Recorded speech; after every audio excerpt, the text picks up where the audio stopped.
দিল্লির যন্তর মন্তরে গুলি চালানো হয়েছিল। নতুন আবিষ্কার, প্রতিদিন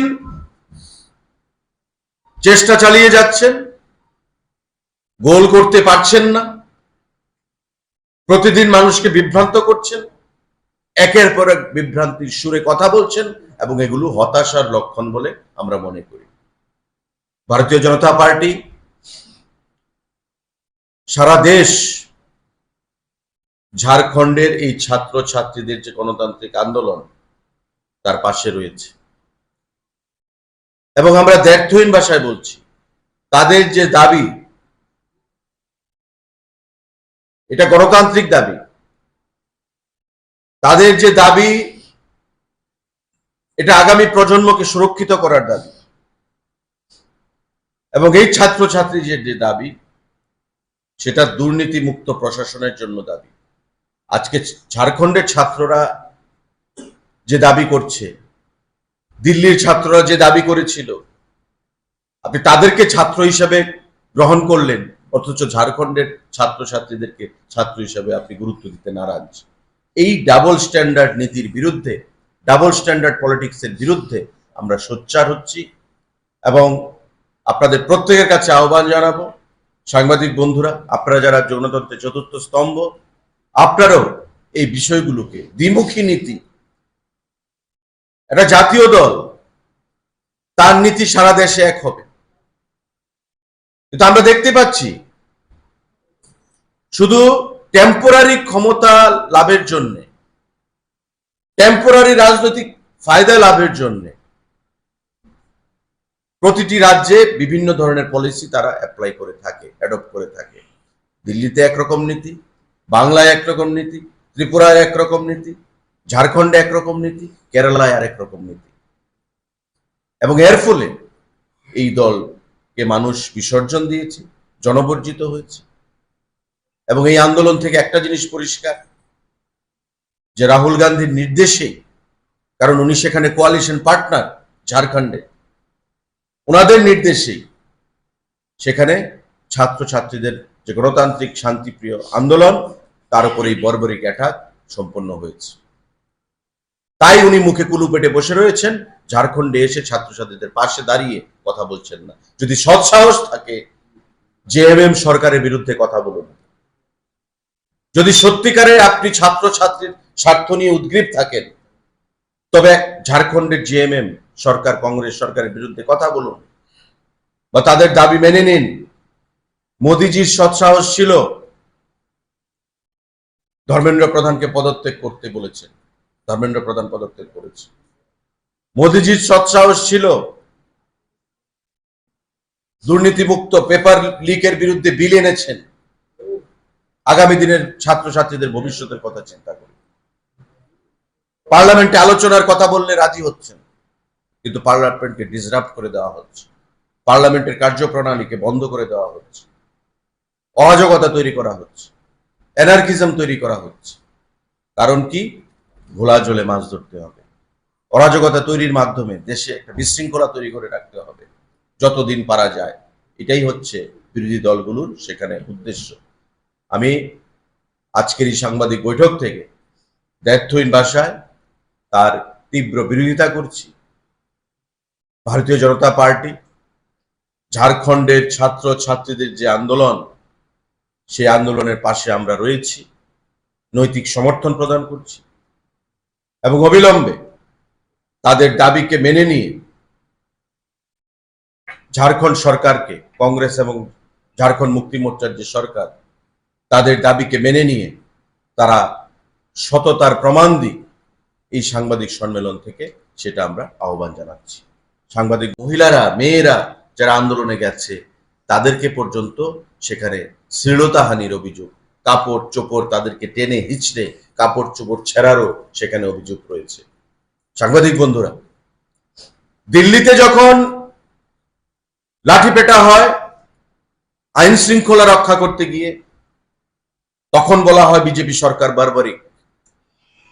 দিল্লিতে যখন জলকামান নিক্ষেপ করা হয় আইন শৃঙ্খলা রক্ষা করতে গিয়ে দেশের রাজধানী, তখন বলা হয় বিজেপি সরকার অমানবিক। দিল্লিতে যখন ওয়াটার ক্যানন ছোড়া হয়, তখন বলা হয় বিজেপি সরকার ছাত্র বিরোধী, যুবক বিরোধী। আর আজকে যখন আপনাদের সরকার, কংগ্রেস এবং জেএমএম এর কোয়ালিশন সরকার ঝাড়খণ্ডে, সেখানে যখন গণতান্ত্রিক পদ্ধতিতে আন্দোলনরত ছাত্রছাত্রীদের উপর বারবারিক অত্যাচার করা হচ্ছে, সেখানে কোনো কিছু আলোচনায় আপনারা বসতে রাজি না। সেখানে রাহুল গান্ধী নিজে গিয়ে ছাত্রদের পক্ষে আছি এই কথা বলার প্রয়োজনীয়তা বোধ করছেন না। আর যন্তর মন্তরের আন্দোলনতে প্রতিদিন আপনি চলে যেতেন আপনার বোনকে নিয়ে, আপনার নেতাদেরকে নিয়ে। কংগ্রেস দলের ভাবখানা এমন ছিল যে আন্দোলনটা কংগ্রেসের আন্দোলন। আসলে কি ছাত্রদেরকে লেলিয়ে দিয়ে নিজের রাজনৈতিক রুটি সেঁকতে চাইছেন রাহুল গান্ধী। ছাত্রদেরকে লেলিয়ে দিয়ে একটা এনার্কি তৈরি করে, অরাজকতা তৈরি করে আগামী দিনে ক্ষমতায় বসতে চাইছেন কংগ্রেস দল, রাহুল গান্ধী। দেশের মানুষ তাদেরকে বর্জন করেছে, দেশের মানুষ এই নেতৃত্বকে বর্জন করেছে। এখন ঘোলা জলে মাছ ধরার একটা অভিপ্রায় এবং অরাজকতা তৈরি করে সারা দেশকে একের পর এক মিথ্যা কথা বলে মানুষকে বিভ্রান্ত করতে চাইছে। কখনো বলছেন দিল্লির আন্দোলনে গুলি চালানো হয়েছে।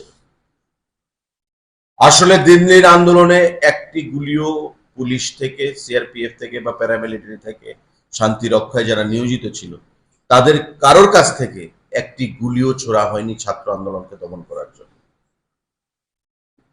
কিন্তু কি বলছেন নতুন করে? যে দিল্লির আন্দোলনে গুলি ছোড়া হয়েছে। কখনো বলছেন অমিত শাহজিকে যে আপনি পালিয়ে বেড়াচ্ছেন, আপনি আলোচনা করুন। অমিত শাহজি যখন বলছেন যে আমি রাজি আলোচনায়, আমাদের parliamentary affair minister Kiren Rijiju যখন বলছেন যে অমিত শাহজি আলোচনায় রাজি আছেন, বিরোধীরা আলোচনা করুক, রাহুলজি আলোচনা করুক, প্রতিটা প্রশ্নের উত্তর দেওয়া হবে, তখন রাহুল গান্ধী নিজে আলোচনায় আসতে চাইছেন না। কারণ উনি ভালো করেই জানেন যে স্বরাষ্ট্রমন্ত্রী অমিত শাহ যখন আলোচনা শুরু করবে, আলোচনায় অংশগ্রহণ করে উত্তর দেবে, উনার কাছে মুখ লুকাবার জায়গা থাকবে না। কারণ মিথ্যার যে আশ্রয় নিয়ে বিগত দিনে উনি মানুষকে বিভ্রান্ত করেছেন, সেটা জনসমক্ষে প্রকাশ পেয়ে যাবে। আলোচনা করলেও উনি উত্তর দিতে পারবেন না, তাই আলোচনায় অংশগ্রহণ করছেন। বিজেপি প্রদেশ কার্যালয় থেকে আজকে আপনাদের এখানে উপস্থিত হওয়ার জন্য আমি ধন্যবাদ জানাচ্ছি। এবং যে বিষয়টা নিয়ে ইতিমধ্যে সারা দেশব্যাপী একটা অরাজকতা তৈরি করার চেষ্টা হয়েছে বিরোধী দলগুলো থেকে, বিশেষ করে কংগ্রেস দল থেকে, এবং আমাদের দেশের যশস্বী প্রধানমন্ত্রী নরেন্দ্র মোদীজি, স্বরাষ্ট্রমন্ত্রী অমিত ভাই শাহজি এবং দল হিসেবে ভারতীয় জনতা পার্টি খুব সুশৃঙ্খলতার পরিচয় দিয়ে যখন এই জটিল পরিস্থিতি থেকে দেশের মানুষকে বা দেশকে উদ্ধার করেছেন, আমরা দেখতে পাচ্ছি বিরোধী দল, বিশেষ করে কংগ্রেস দল এবং তার নেতা রাহুল গান্ধী একের পর এক মিথ্যা কথা বলে সমগ্র দেশকে, দেশের জনগণকে এবং গণতন্ত্রের পীঠস্থান আমাদের ভারতবর্ষের যে পবিত্র মন্দির আমরা গণতন্ত্রে যাকে বলি লোকসভা, সেই লোকসভার ভেতরে লোকসভার যে নিয়ম নীতি তার বাইরে গিয়ে একের পর এক মিথ্যা কথা বলে দেশকে বিভ্রান্ত করতে চাইছে। আমরা যদি একটু আগে থেকে বলি, নিট পরীক্ষার প্রশ্নপত্র ফাঁস নিয়ে সারা দেশে, বিশেষ করে দিল্লিতে একটা অরাজকতা তৈরি করেছিল ছাত্র আন্দোলনের নামে। অথচ পরবর্তী সময় আমরা দেখেছি যে এই ছাত্র আন্দোলনের নামে সমাজদ্রোহীরা বিভিন্ন কেসে, যারা ভারতবর্ষের বিভিন্ন রাজ্যে, বিভিন্ন প্রদেশে আসামি হিসেবে সকলের কাছে পরিচিত, সে সমস্ত মানুষকে দিয়ে বিভিন্ন রাজনৈতিক দলকে ব্যবহার করে চক্রান্তকারীরা একটা অরাজকতা তৈরি করার চেষ্টা করেছিল। তাদের দাবি কি ছিল? ধর্মেন্দ্র প্রধানকে পদত্যাগ করতে হবে। বারবার আমাদের দল থেকে, আমাদের সরকার থেকে বলা হয়েছিল যে পার্লামেন্টে আসুন, আলোচনা করুন। লোকসভাকে স্তব্ধ করে দেওয়া হয়েছিল। আলোচনা চাওয়ার পরেও আলোচনায় তারা অংশগ্রহণ করেনি। সমস্ত কিছু গতি প্রকৃতি বুঝে ছাত্রদের স্বার্থে মোদিজি, আমাদের সরকার আগামী দিনে এ ধরনের কেলেঙ্কারি যেন না হয়, কঠোর আইন লোকসভায় পাশ করিয়েছেন বিলের মাধ্যমে। এবং ইতিমধ্যে সেটা আপনারা জেনে গেছেন, পরবর্তী সময়ে ধর্মেন্দ্র প্রধান, যিনি শিক্ষামন্ত্রী ছিলেন, সততার স্বার্থে, নিরপেক্ষতার স্বার্থে উনিও পদত্যাগ করেছেন। কিন্তু আমরা একটা জিনিস দেখে, বা সারা দেশবাসী একটা জিনিস, যে রাজনীতির স্বার্থে কতটুকু নিচে নামলে পরে দিল্লিতে কংগ্রেস দলের নেতা রাহুল গান্ধী একটা স্ট্যান্ড নিচ্ছেন, আর ঝাড়খণ্ডের রাজধানী রাঁচিতে রাঁচির ছাত্র ছাত্রীরা যখন চাকরি কেলেঙ্কারি এবং প্রশ্নপত্র ফাঁসের কেলেঙ্কারিতে রাজপথ কাঁপাচ্ছে, আন্দোলনরত গণতান্ত্রিক পদ্ধতিতে, ঝাড়খণ্ডের রাজধানী রাঁচি নিয়ে রাহুল গান্ধীর কোনো বক্তব্য নেই। মুখে গুলু পেটে বসে আছেন। ঝাড়খণ্ডে সরকার কার? জেএমএম, ঝাড়খণ্ড মুক্তি মোর্চা এবং কংগ্রেসের কোয়ালিশন সরকার। সেখানে স্ক্যাম হয়েছে, চাকরি কেলেঙ্কারি, সেখানে প্রশ্নপত্র ফাঁস হয়েছে। ছাত্র ছাত্রীরা তাদের ভবিষ্যতের স্বার্থে, আগামী প্রজন্মের স্বার্থে আন্দোলন করছেন। কিন্তু আমরা দেখেছি রাহুল গান্ধী যেখানে যন্তর মন্তরে দিল্লির সেই আন্দোলনে ছাত্রদের পক্ষে কথা বলার জন্য, নিজেদের রাজনৈতিক ফায়দা লাভের জন্য, এবং এই আন্দোলনটাকে কংগ্রেসের আন্দোলনের দিকে সেখানে রূপরেখা তৈরি করার জন্য যতটুকু অ্যাক্টিভিটি দেখিয়েছেন, যতটুকু সেখানে প্রতিবাদ দেখিয়েছেন রাজনৈতিক ফায়দা লাভের জন্য, ঝাড়খণ্ড নিয়ে কোনো কথা বলছেন না, কারণ সেখানে তাদের সরকার। সারা দেশে, বিশেষ করে দিল্লিতে একটা অরাজকতা তৈরি করেছিল।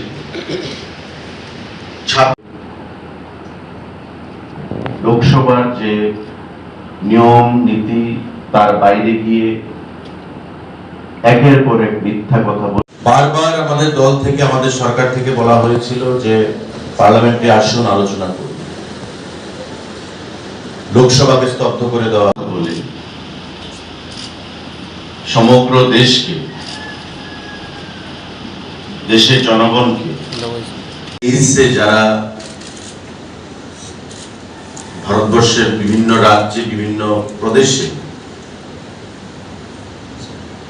আসামি হিসেবে দেশের মানুষকে বা দেশকে উদ্ধার করেছেন,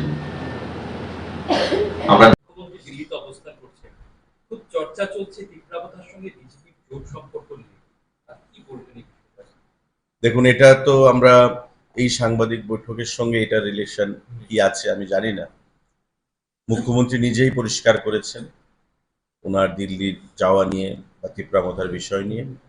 যতক্ষণ না পর্যন্ত আপনারা জানেন যে আমাদের সর্বভারতীয় দল পলিসি দিল্লিতে তৈরি হয়, ডিসিশন দিল্লিতে তৈরি হয়।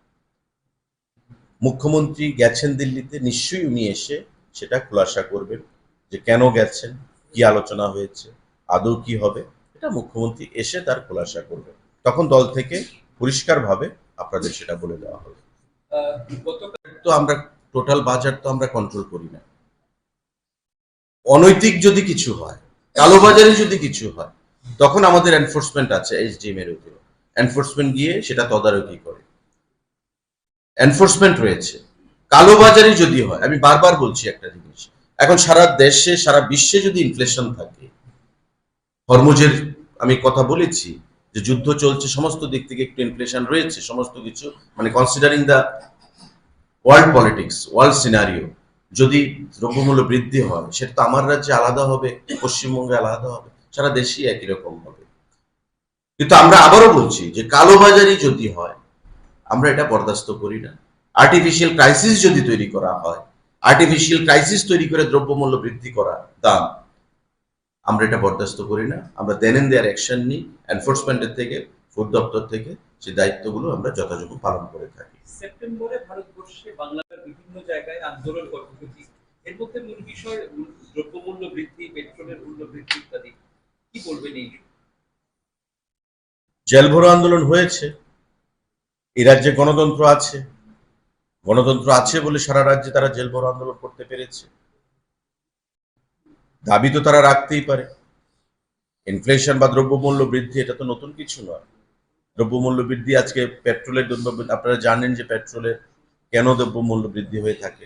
কিন্তু আমি এটাও বলবো, ওদের চীনে কত পার্সেন্ট পেট্রোল মূল্য বৃদ্ধি পেয়েছে সেটা একটু বের করতে, আমাদের দেশে কত পার্সেন্ট বৃদ্ধি পেয়েছে সেটা একটু বের করতে, মার্কিন যুক্তরাষ্ট্রে পেট্রোলের দাম বা ক্রুডের দাম কতটুকু বৃদ্ধি পেয়েছে সেটা একটু বের করতে, সারা বিশ্বব্যাপী পেট্রোল কত পার্সেন্ট দাম বৃদ্ধি পেয়েছে ইরান এবং আমেরিকার যুদ্ধের ফলে, হরমুজের এই ক্রাইসিসের ফলে, সেটা দেখুন আপনারা।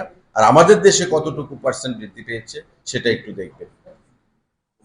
সিপিআইএম ত্রিপুরা রাজ্যে সরকারের ছিল, সিপিআইএম এর সময়েও পেট্রোলের দাম বৃদ্ধি পেয়েছে বা দ্রব্যমূল্য বৃদ্ধি পেয়েছে, সেটা নতুন কিছু নয়। আসলে তারা ঘোলা জলে মাছ ধরতে চাইছে সারা দেশে। আমি যে বিষয়ে আজকে সাংবাদিক সম্মেলন করলাম, যে তাদের পার্টির সম্পাদক জিতেন চৌধুরী দিল্লিতে গিয়ে যন্তর মন্তরে জেনজি আন্দোলনের পাশে বসে থেকে তার সলিডারিটি প্রমাণ দিয়েছেন, ওয়াংচুকের পাশে গিয়ে বসেছেন, সার্কিট হাউসে এসে যে 50-60 জন ছেলে মেয়ে ছিল তাদের পাশে গিয়ে তাদেরকে মোটিভেশন দিয়েছেন, ক্যারি অন বলে। ঝাড়খণ্ডে গিয়ে আন্দোলনের সমর্থন করছেন না কেন? একই ইস্যুতে ঝাড়খণ্ডের সমর্থন আন্দোলন হচ্ছে।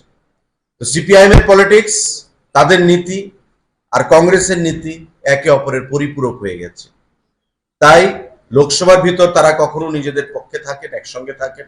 এটা ত্রিপুরা রাজ্যেও হয়েছে, বিগত দিনেও হয়েছে, যে দিল্লিতে এক নীতি, ত্রিপুরায় আর এক নীতি, দিল্লিতে দোস্তি, ত্রিপুরায় কুস্তি, যে কারণে ত্রিপুরার মানুষ তাদেরকে বিসর্জন দিয়েছে, কংগ্রেসকেও দিয়েছে, সিপিআইএম কেও দিয়েছে। আগামী দিনে সিপিআইএম এর ঘুরে দাঁড়ানোর কোনো সম্ভাবনা নেই। জেল ভরো আন্দোলন করতে পারে, গণতান্ত্রিক আন্দোলন, ত্রিপুরা রাজ্যে গণতন্ত্র রয়েছে, আমাদের রাজ্যে, তাই তারা আন্দোলন করতে পেরেছে। এই জেল ভরো আন্দোলন নিয়ে আমরা এত উদ্গ্রীব নই। বলুন।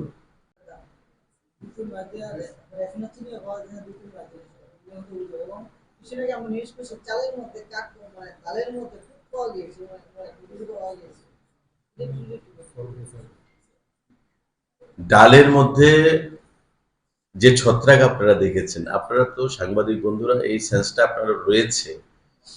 বর্তমান বর্ষার সিজন চলছে, ডালগুলো এনে স্টক করে স্টোরে রাখা হয় বস্তার মধ্যে। হয়তোবা কোনো বস্তাতে কোনো লিকেজ ছিল, হয়তো জল ঢুকেছে। আপনি বাড়িতেও যখন ডাল আপনার বাড়িতে মা মাসিরা রাখেন কোনো পাত্রে জায়গায়, দেখবেন অনেক সময় ডালগুলো একসঙ্গে জোট বেঁধে যায়। কারণ কি? যখন কোনো হাওয়া ঢোকে বা আপনার যখন জল ঢোকে বা এমন কিছু যখন হয়, তখন এগুলো ব্যাপারগুলো মানে সেখানে জড়ো হয়ে যায়। নিশ্চয়ই এমন জিনিসটাই ঘটেছে। সঙ্গে সঙ্গে 6টা বস্তা ছিল, 2টো বস্তার মধ্যে এমন পাওয়া গেছে, সঙ্গে সঙ্গে সেগুলোকে রিপ্লেস করে দেওয়া হচ্ছে। তো স্টকে থাকলে এমন জিনিস হতেই পারে, এটা নতুন কিছু না, এটা এই দপ্তর থেকে দেওয়া হয়েছে এমন নয়। আর চালের জাম যেটা আপনি বলেছেন, দেখুন চাল আমাদেরকে এফসিআই প্রদান করে, ফুড কর্পোরেশন অফ ইন্ডিয়া। তার বাইরে আমরা যে প্যাডি প্রকিউরমেন্ট করি, ধান যে আমরা ক্রয় করি কৃষকদের কাছ থেকে প্রতি বছর, এবারে যেমন কেনা চলছে প্রায় 16,000 এমটির উপর ধান এখন পর্যন্ত ক্রয় করা হয়ে গেছে গতকালকে পর্যন্ত। এই ধানগুলো মিলাররার মাধ্যমে মিলিং করে আমরা রেশনে দিই। তার বাইরে এফসিআই আমাদেরকে দেয়। চালের দাম বৃদ্ধি পাচ্ছে সেটা সঠিক নয়। এফসিআই থেকে যে দামে আমরা আনি বা যে দামে আমরা রেশন শপদেরকে ডিলারদেরকে দিই সেই দামই রয়েছে। এপিএল, অন্তোদয়, পিজি বা বিপিএল, প্রায়োরিটি গ্রুপ বা বিপিএল, 3টা ক্যাটাগরি রয়েছে। 3টা ক্যাটাগরির জন্য দাম নির্ধারিত রয়েছে, কার কি দাম থাকবে। চালের দাম বৃদ্ধি করার কোনো প্রশ্নই নেই। কংগ্রেস দল সেখানে সরকার চালাচ্ছে হেমন্ত সোরেনের নেতৃত্বে। আজকে এই যে ডাবল স্ট্যান্ডার্ড, ডুবিয়াস পলিটিক্স, তার বিরুদ্ধে আমাদের সাংবাদিক সম্মেলন। আপনি তো ছাত্রদের পক্ষে বড় বড় কথা বলেন, জেনজি আন্দোলনকে আপনি সমর্থন করেন, তো দিল্লির জেনজি আন্দোলনকে আপনি সমর্থন করছেন, অথচ ঝাড়খণ্ডের জেনজি আন্দোলনকে আপনি সমর্থন করছেন না, কারণ ঝাড়খণ্ডে আপনার সরকারের বিরুদ্ধে সেখানে আন্দোলন হচ্ছে। আর দিল্লিতে মোদিজি, অমিত ভাই শাহজি লোকসভায় যেখানে আলোচনা চেয়েছেন, সেখানে আপনি আলোচনায় অংশগ্রহণ করেননি, পালিয়ে বেরিয়েছেন, কন্ডিশন দিয়েছেন ধর্মেন্দ্র প্রধানকে পদত্যাগ করতে হবে। মোদিজি তার বাইরে গিয়ে বিল আনলেন, বিলের দাবি তো আপনারা করেননি। কিন্তু আগামী দিনে আগামী প্রজন্মের স্বার্থে, যাতে পেপার লিক হলে দোষীদের শাস্তি প্রদান করা যায়, কঠোর থেকে কঠোরতম শাস্তি প্রদান করা যায়, তার জন্য মোদিজি বিল এনেছেন এবং সেই বিলকে লোকসভায় পাশ করিয়েছেন। ধর্মেন্দ্র প্রধানকে পদত্যাগ করতে বলেছেন, পদত্যাগ করেছেন। তারপর আমরা দেখতে পাচ্ছি একের পরে মিথ্যা রাজনৈতিক ফায়দা লাভের জন্য একের পর এক বক্তব্য কংগ্রেস দল তথা রাহুল গান্ধী সেখানে করে যাচ্ছে। শুধু রাহুল গান্ধী নয়, আমাদের রাজ্যেরও যিনি সিপিআইএম এর নেতা জিতেন চৌধুরী দিল্লিতে গিয়ে জেনজি আন্দোলনের সঙ্গে বসে সলিডারিটি প্রকাশ করে এসেছিলেন। সার্কিট হাউসে যখন 20-25 জন ছেলে মেয়ে আন্দোলন করছে, সেখানে গিয়ে গাড়ি থেকে নেমে ক্যারি অন বলে চিৎকার করে এসেছিলেন। আজকে যাচ্ছেন না কেন রাঁচিতে? আজকে ঝাড়খণ্ডে কেন যাচ্ছেন না? সেখানেও তো অত্যাচারিত হচ্ছে ছাত্র ছাত্রীরা। শান্তিপূর্ণ গণতান্ত্রিক আন্দোলন, কাটা তারের জাল দিয়ে তাদেরকে আটকানোর চেষ্টা করা হচ্ছে। শান্তিপূর্ণ গণতান্ত্রিক আন্দোলন, লাঠি পেটা করা হচ্ছে ছাত্র ছাত্রীদেরকে। শান্তিপূর্ণ গণতান্ত্রিক আন্দোলন, ভবিষ্যৎ প্রজন্মকে রক্ষা করার আন্দোলন, জল কামান নিক্ষেপ করা হচ্ছে ছাত্র ছাত্রীদের উপর। শান্তিপূর্ণ গণতান্ত্রিক আন্দোলন, রাবার বুলেট সেখানে ব্যবহার করা হচ্ছে গণতান্ত্রিক আন্দোলনের উপর। পদক্ষেপ নিয়েছে। মানুষের অভিযোগ আছে, জিবি হাসপাতালের চিকিৎসকদের অভিযোগ আছে না, জিবি হাসপাতালের মূল ফটকে ঢুকতে কত দূরত্ব অস্বাভাবিক বেড়েছে রিসেন্টলি। আমারও দেখা, তাদের কিছু বলা যায় না, অ্যাম্বুলেন্সগুলি ঢুকতে পারছে না, সম্পূর্ণভাবে তাদের দাদাগিরি চলছে ঠিক মুখটার মধ্যে বিভিন্ন সিন্ডিকেট। সে বিষয়ে আপনি তো স্টেপ নিতে। আমি আপনাকে ধন্যবাদ জানাবো। এই বিষয়টা আমার কাছে একবার এসেছিল, সিন্ডিকেটের সঙ্গে কথা বলে ব্যবস্থা গ্রহণ করতে হবে। অ্যাকচুয়ালি পার্কিং প্লেস নিয়ে সমস্যা, এবং দিন দিন গাড়ির সংখ্যাও বৃদ্ধি পাচ্ছে, বিশেষ করে ইলেকট্রিক ভেহিকেল, ইভি ভেহিকেল যেগুলো।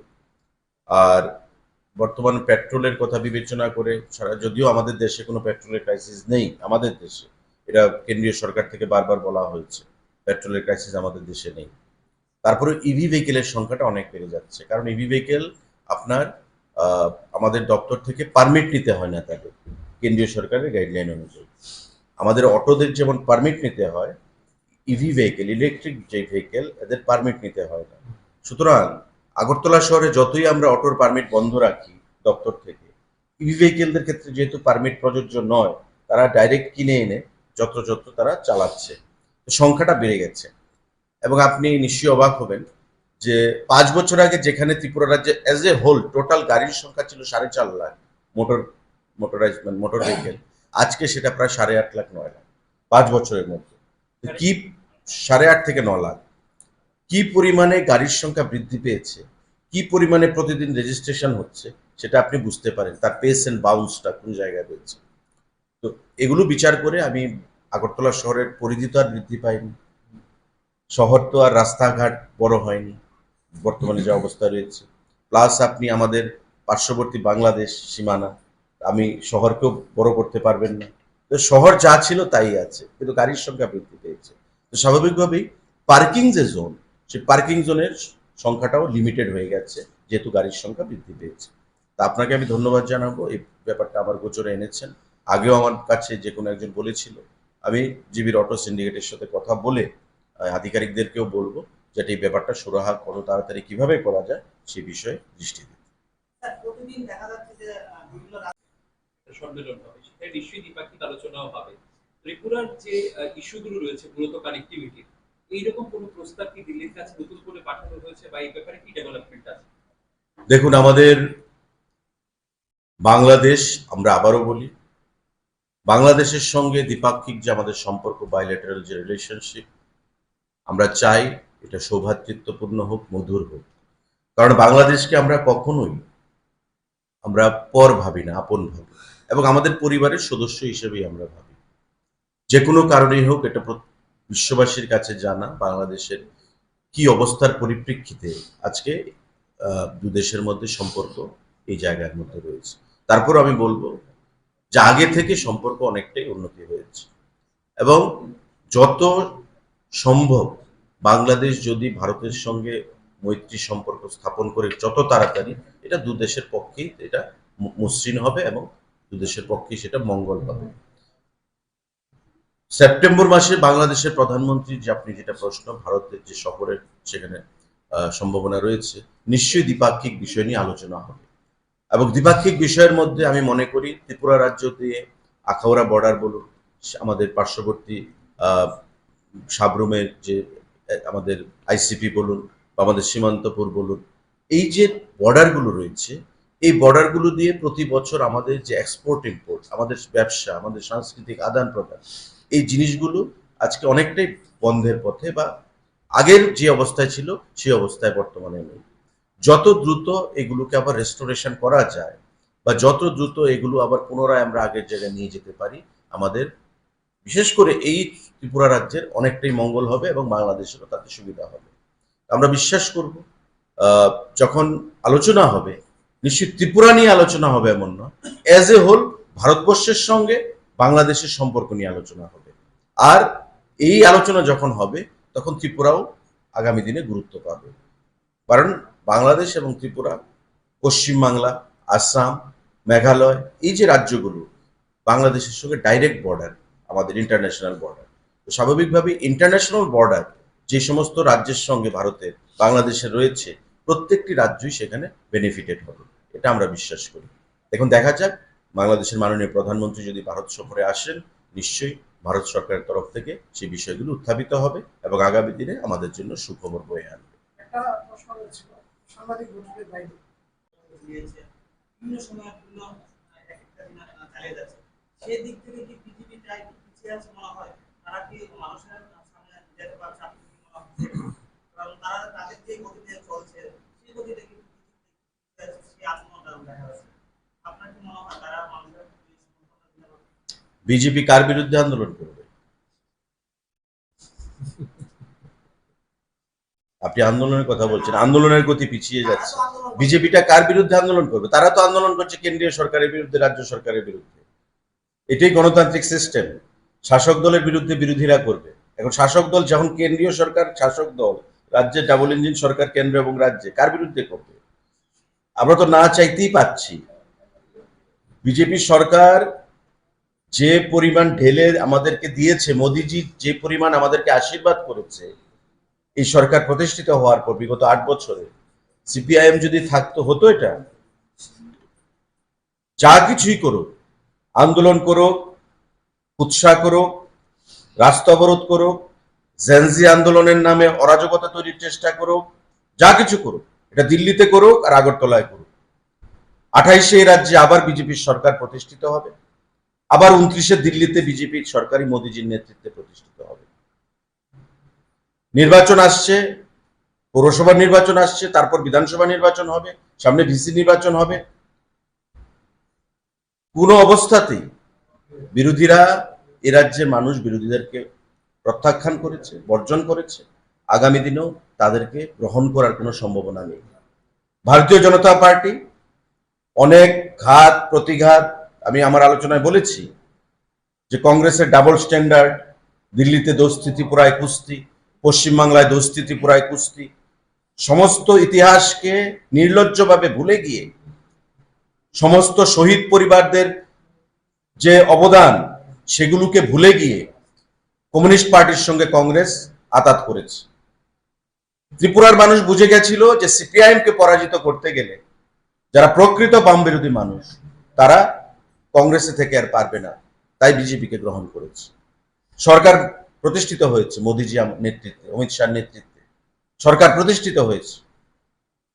বিজেপি আমাদেরকে মুক্ত করেছে ত্রিপুরার পরিবর্তনকামী মানুষকে। সুতরাং আগামী দিনে এই সরকারকে ফেলে আবার কমিউনিস্ট পার্টির সরকার আসবে, এটা ভাবাটা ভুল হবে। আমরা আবার প্রতিষ্ঠিত হব, ভারতীয় জনতা পার্টির নেতৃত্বে সরকার প্রতিষ্ঠিত হবে 28-এর নির্বাচনে, এবং দিল্লিতেও 29-এর নির্বাচনে মোদিজির নেতৃত্বে আবার বিজেপি সরকার গঠিত হবে। 1.5-3 মাসে আপনারা লিখে রাখুন। সুতরাং আন্দোলন, গণ আন্দোলন, মানিক সরকার গতকালকে বলেছে আন্দোলন আরো তেজি হবে কেন্দ্রে এবং রাজ্যে। নির্বাচন তো আসছে, তেজি তো হবেই, এটা expected. We are ready to face the opposition under any circumstances. BJP government will be formed again in Tripura as well as in Delhi in 2028 and 2029. There is no iota of doubt. ধন্যবাদ সবাইকে। Thank you. দেশের স্বাদের আনন্দ লংতরায়। লংতরায় রান্নায় তোমাকে চাই।